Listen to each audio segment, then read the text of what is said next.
तो daemon spirit seed manual की episode 3 की शुरुआत वहीं से होती है जहां से पिछला एपिसोड खत्म हुआ था। जो हमारा मेन कैरेक्टर है वो युवान वो लड़ते लड़ते बेहोश हो जाता है, मतलब लड़ाई खत्म होने के बाद। और जब आँख खुलता है तब खुद के एक अजीब सी जगह पे पाता है जो पूरा टूटा फूटा था। उससे वहाँ पे एक बच्ची दिखाई देता है जिसका तबीयत खराब था, उसको बुखार लगा था।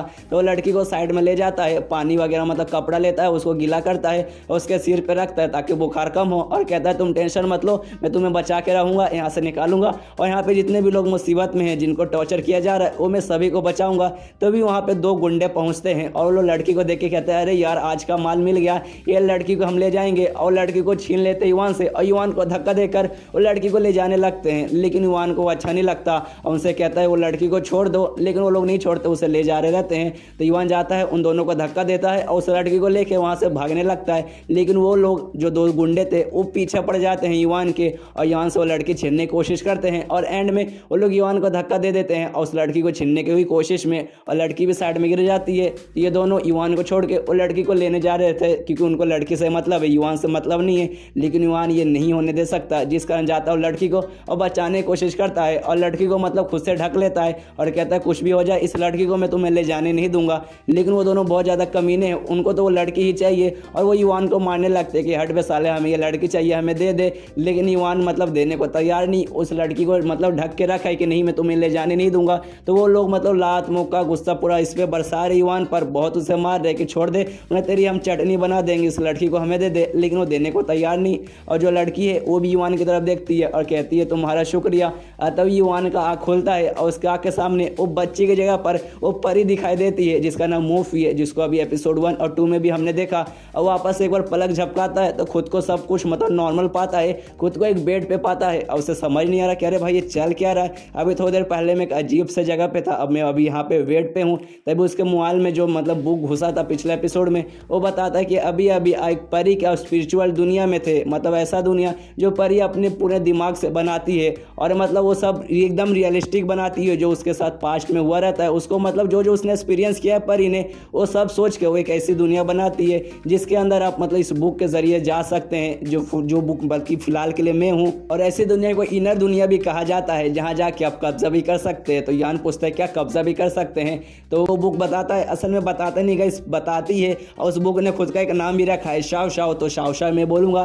तो ये शाव शाव बताती है कि हाँ आपने सही सुना, आपको याद नहीं मैंने कल आपको बताया था कि आप मतलब बुक के जरिए जा सकते हैं स्पिरिचुअल दुनिया में, मतलब परी की स्पिरिचुअल दुनिया में, और वहाँ जाके कब्जा कर सकते हैं। जो परी रहती है वो पहले इंसान रहते हैं जिनके पास स्पेशल टैलेंट रहता है और वो बाद में एक मतलब एक स्पिरिचुअल और बाद में एक स्पेल का यूज़ करके वो लोग परी बनते हैं। लेकिन परी बनने के बाद कोई ना कोई इनका मालिक रहता है और खुद की एक दुनिया बनाते हैं जो पूरा मतलब उसके एक्सपीरियंस पे बेस रहता है। और जिस दुनिया में सब अपी होके आ रहे थे वो एक परी की दुनिया थी और ये वही परी था जिसको एपिसोड 1 और 2 में हमने देखा, जिसका नाम मोफाई है। तो यूँ मतलब इसी दुनिया देखने के बाद अपना मेन कैरेक्टर युवान सोचता है कि अरे यार कहीं ये जो मतलब मैंने अभी देखा जो बच्ची थी, कहीं वो वही परी तो नहीं, और जो कुछ मैंने देखा शायद ये सब उसके पास्ट में हुआ होगा, पर मैं गारंटी के साथ नहीं बोल सकता। यानी अब मुझे जानना है कि वो परी मतलब पहले इंसान थी, क्योंकि सारे परी पैदाशी परी नहीं होते, वो इंसान रहते हैं बाद में परी बनते हैं। यानी जो मेरी वाली परी है वो भी पहले इंसान थी। तो मुझे जानना है उसके पास्ट में क्या हुआ, जब वो बच्ची थी आखिर उसके साथ हुआ क्या, आखिर वो परी क्यों बनी। तो सोचता क्यों ना ये बात मैं अपनी परी से पूछ लूँ। तो मोबाइल ऑन करता है, उसके अंदर वो भी थी। तो उससे कहता है मोफाई, मतलब ये परी का नाम है। कहता मोफाई प्लीज़ रुको, मुझे तुमसे कुछ सवाल पूछना है, क्या मैं पूछ सकता हूँ? शायद तुम मुझे गलत समझ रही हो, मतलब मैं वो बंदा नहीं हूँ जिसे तुम ढूंढ रही हो। तो परी बोलती है क्या नहीं हूँ? अगर ऐसी बात है तो मुझे बाहर क्यों नहीं निकालता? अगर तुझे मुझसे कोई सवाल पूछना है तो सीधे सीधे मुझे बाहर निकाल और तुम मुझसे पूछ सकता है। लेकिन वान नहीं मुझसे मतलब बाहर बुला रहा, क्योंकि उसे पता है अगर वो बाहर बुलाएगा उसे तो वापस इस पर हमला करने लगेगी। तो उसे समझाने लगता है कि देखो यार तुम गलत समझ रही हो, मैं वो कोई बुरा बंदा नहीं हूँ, मैं तुम्हें चोट नहीं पहुँचाना चाहता, और मैं वो बंदा नहीं हूँ जिसे तुम ढूंढ रही हो। शायद कोई गलत फैमिली हो रही है, बल्कि मैं तो मतलब औरतों की इज्जत करता हूँ, उनके साथ बुरा बर्ताव नहीं करता। तो ये सुनने के बाद परी बोलती है अच्छा इसी बात है, चलो मैं तुम्हारे बात पे विश्वास कर लूँगी। लेकिन समझ आता है कि अरे यार तो ताने मार के मुझे बोल रही है। तो ये परी से पूछता है तो मुझे ताना मार रही हो ना? तो परी बोलते है कि हाँ ऑफकोर्स ताना मार रही हूँ, तेरे जैसे आदमी को भला मैं तारीफ करूँ? तेरे जैसे आदमी का तो मैं जान निकाल लूँगी, देखना एक बार मुझे बाहर निकलने दे। और तभी जिस रूम में मतलब वो था लेटा हुआ युवान, उसी रूम में 2 लड़की आते हैं और दोनों लड़की स्कैबिस रहते हैं। अब गए पिछले एपिसोड में मैंने बताया कि स्कैबिस क्या होते हैं। अगर आपने को नहीं पता तो एक बार और बता देता हूँ। स्कैबिस गाइस असल में एक टाइप की डायन या फिर भूत को कहा जाता है, जो कि इंसानों के जैसे दिखते हैं, इंसानों के बीच में रहते हैं और किसी भी इंसान को अपनी तरफ अट्रैक्ट करते हैं और फिर सुमड़ी में ले जाकर अपने असली रूप में आकर वो दूसरे इंसान को मार डालते हैं और उनका खून पी जाते हैं। और फिलहाल के लिए जिस रूम में युवान था उसी रूम में और दो स्कैबिस आए हैं और उनको ऐसा लग रहा है जो युवान है वो मतलब बेहोश हो गया था, जिस कारण अभी बेहोश होगा,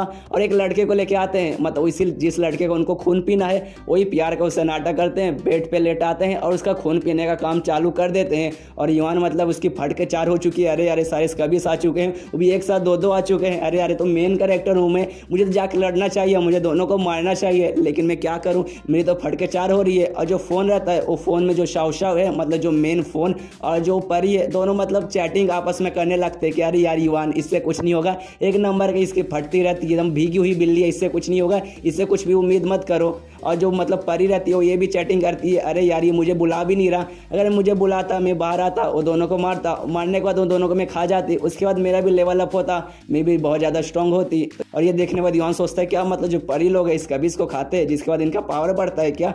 और इसके अलावा फिर सीन शिफ्ट होता है वो दोनों स्कैबिस पे जो कि अभी अभी उस कमरे में आई थी, और जो लड़के को साथ में लेके आए थे उस लड़के का वो लोग खून पी जाते हैं और उनको बहुत ज़्यादा मज़ा आता है कि चलो यार खून पीने को मिल गया, बहुत टेस्टी था। और तभी उस रूम में एक आदमी आता है जो दोनों स्कैबिस का महाराज था, और उस आदमी को देखते ही दोनों स्कैबिस झुक जाते हैं और कहते हैं अरे महाराज आपका स्वागत है। और महाराज मतलब उनका कहता है कि चलो इसके बाद हमें दूसरा भी काम निपटाना है।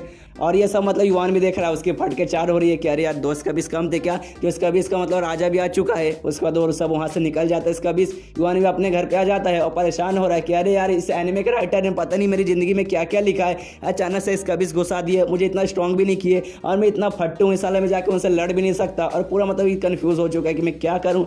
लेकिन उसके बाद में समझ आ जाता है कि नहीं भाई सोचने से मतलब ऐसे चिल्लाने से कुछ नहीं होगा, मुझे आराम से मतलब सोचना पड़ेगा। और अचानक से उसके अंदर आत्मा खो जाती है मनोज तिवारी का और सोचता है कि चलो आज मैं ऑमलेट खाऊंगा, लेकिन वो यहाँ पे उसे ऑमलेट खाने को नहीं मिलेगा, इसलिए उसको रेमन मिलता है तो वो रेमन खाने लगता है। और तभी उसको एहसास होता है कि उसकी घर की तरफ कोई बढ़ रहा है, और इसको जैसे पता चलता है उसकी फिर से फट के 4, क्योंकि वैसे लगता है कि कोई स्कैबिस उसके घर में घुस रहा है और इसको मारने आया है, इसलिए दरवाजे के पास जाता है और इंतजार करता है। और जैसे दरवाजा खोलता है सामने से एक लड़की रहती है और युवान इतना डर जाता है कि कुछ देखता भी नहीं, सीधे उस लड़की के मुंह पे एक मुक्का मार देता है, जो मुक्का खाने के बाद वो लड़की बेहोश। और फिर देखता है कि अरे यार कोई स्कैबिस नहीं बल्कि ये तो राजकुमारी थी, वो है, और उसकी फट के 4 हो चुकी है पहले से भी ज़्यादा, क्योंकि यार उसने राजकुमारी को मार दिया। अब इसके बॉडीगार्ड आएंगे और इसको पकड़ के ले जाएंगे, लेकिन वो देखते हैं कि अरे राजकुमारी अकेले आई है, इसके बॉडीगार्ड नहीं आए हैं, इसलिए चलो इसे अंदर ले लेता हूँ ताकि कोई देखे ना और मुझे मतलब कोई कुछ करे ना। इसलिए जाता है उस राजकुमारी को बेड पर सुला देता है और उसके ऐसी फटी हुई है कि अरे यार मैंने इसको मुक्का मार दिया, एक बार जगेगी तो मुझे चिल्लाएगी, शायद मुझे सजा दे दे और शायद मेरा सर भी कलम करवा दे,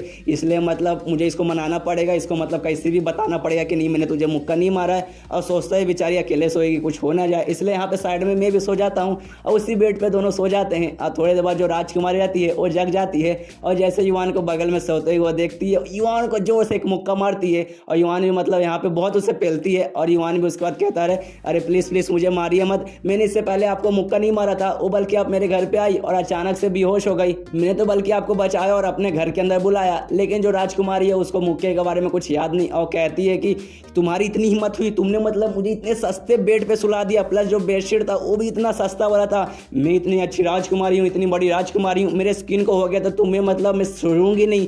तो ये सुनने का ध्यान सोचता है हाँ ये सच में राजकुमारी है, छुई मुझसे राजकुमारी, इसको ये परवाह नहीं है कि मैंने इसको मुक्का मारा मैं इसके साथ सोया था, बल्कि उसको ये परवाह है कि सस्ते बेड पे सोई थी। और फिर वहाँ सोचता है चलो इस राजकुमारी को मनाने का तरीका शायद जो रेमन है इसको शायद रेमन पसंद होगा तो मैं खिला कर देखता हूँ। तो वो प्रिंसेस को रेमन खिलाता है जो सच में उसे काफ़ी ज़्यादा अच्छा लगता है, उसे बहुत अच्छा लगता है रेमन। तो युवान भी देखते हैं चलो भाई ये शांत हो गई, तभी उसको एहसास होता है कि उसके घर की तरफ कोई बढ़ रहा है, इस वक्त सच में स्कैबिस ही रहते हैं, वही दोस्त स्कैबिस जो थोड़ी देर पहले स्कूल के अंदर मतलब एक आदमी का पूरा खून चूस गए थे। और युवान घबरा जाता है और जो राजकुमारी रहता है उसे लेकर दूसरे रूम में छुप जाता है। उतने में जो स्कैबिस है वो भी दरवाजा खोल के अंदर घुस जाते हैं और ढूंढने लगते हैं कि युवान कहाँ है, तू बाहर निकल, हम तो उससे मिलने आए हैं। और यहाँ पे युवान परी को लेकर छुपा है और परी को ऐसा लग रहा है कि ये युवान हाइड एंड सीक खेल रहा है। तो युवान भी उसे समझाता है कि हाँ हम लोग हाइड एंड सीक खेल रहे। तभी जो स्कबिस रहते हैं उनका भी ध्यान चला जाता है दूसरे रूम की तरफ कि चल भाई यहीं छुपा होगा। तो वो लोग इस रूम में भी घुस जाते हैं, लेकिन उस रूम में जैसे जाते हैं युवान वहाँ नहीं रहता, क्योंकि युवान ऊपर की तरफ छुप जाता है। मतलब ऊपर एक छोटा सा कमरा रहता है उसमें छुप जाता है,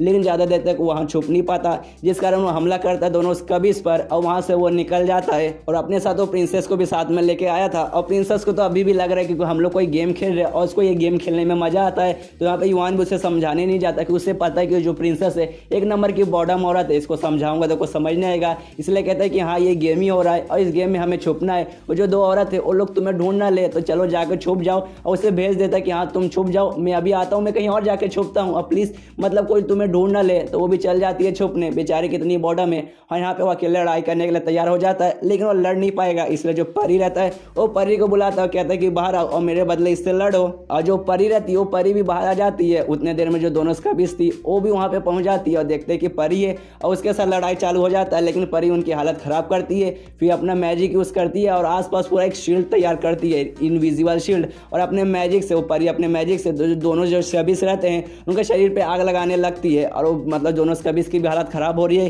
कि चलो यार यहाँ से भागो वरना ये हमें जान से मार डालेगी। और वो भागने की कोशिश करती है, लेकिन जैसे अभी मैंने बताया जो परी है अपनी उसने मतलब कवर बना दिया है, जिस कारण दोनों स्कबिस भी वहाँ से भाग नहीं पाते और उनका शरीर जलने लगता है। तभी उनका जो मतलब राजा था जो स्कबिस का, जिसका भी थोड़ी देर पहले हमने देखा था, वो भी वहाँ पे आ जाता है और जो पूरा शील्ड जो परी अपनी बनाई थी उसको तोड़ देता है और अंदर घुस जाता है। और अपने राजा को देखते हुए दोनों स्कबिस खुश हो जाते हैं और कहते हैं अरे महाराज आप आ गए, प्लीज़ हमें आप बचा लीजिए। लेकिन क्या वो मतलब बचाने के बदले उन दोनों को जान से मार देता है और कहता है यार तुम दोनों बहुत कमज़ोर थे, मुझे तुम्हारी अब कोई ज़रूरत नहीं है। और जो शावशाव रहती है मतलब जो मोबाइल, वो बताती है अरे यार ये तो महाराज है उनका और इसका लेवल 8 है, और जो अपनी परी है मूफी उसका लेवल कम है, तो मुझे नहीं लगता कि उसके सामने लड़ पाएगी। और यहाँ पे युवान को भी टेंशन होने लगता है और परी से मतलब माइंड टू माइंड बात करने लगता है, दोनों एक दूसरे साथ माइंड टू माइंड बात भी कर सकते हैं। तो माइंड टू माइंड बात करता है, जिसमें परी कहती है अच्छा अब तुम्हें मेरे बारे में क्यों टेंशन हो रहा है, तुमने मुझे बुलाया क्यों, ताकि मैं तुम्हारे लिए लड़ूं और यहाँ पे मर जाऊं, लेकिन तुम टेंशन मत लो,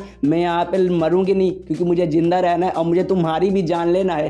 तो यहाँ पे माइंड टू माइंड ये वो युवान कहता है अरे यार तुम गलत समझ रही हो, मैं वो बंदा हुई नहीं जिसे तुम मारना चाहती हो। तो परी फिर से माइंड टू माइंड कहती है कि नहीं मैं ऐसा हो नहीं सकता, ऐसा हो ही नहीं सकता कि मैं तुम्हें पहचानूं नहीं, क्योंकि अगर तुम मर भी गए, तुम राख भी तुम बदल गए, राख में भी बदल गए ना, तो भी मैं तुम्हें पहचान लूंगी कि तुम वही बंदा हो। और फिर लड़ाई चालू हो जाता है अपने परी और जो स्कबिस का राजा था उनके बीच में, और ये एपिसोड वहीं पे खत्म। तो मिलते हैं अगले किसी वीडियो में, जब तक के लिए बाय बाय।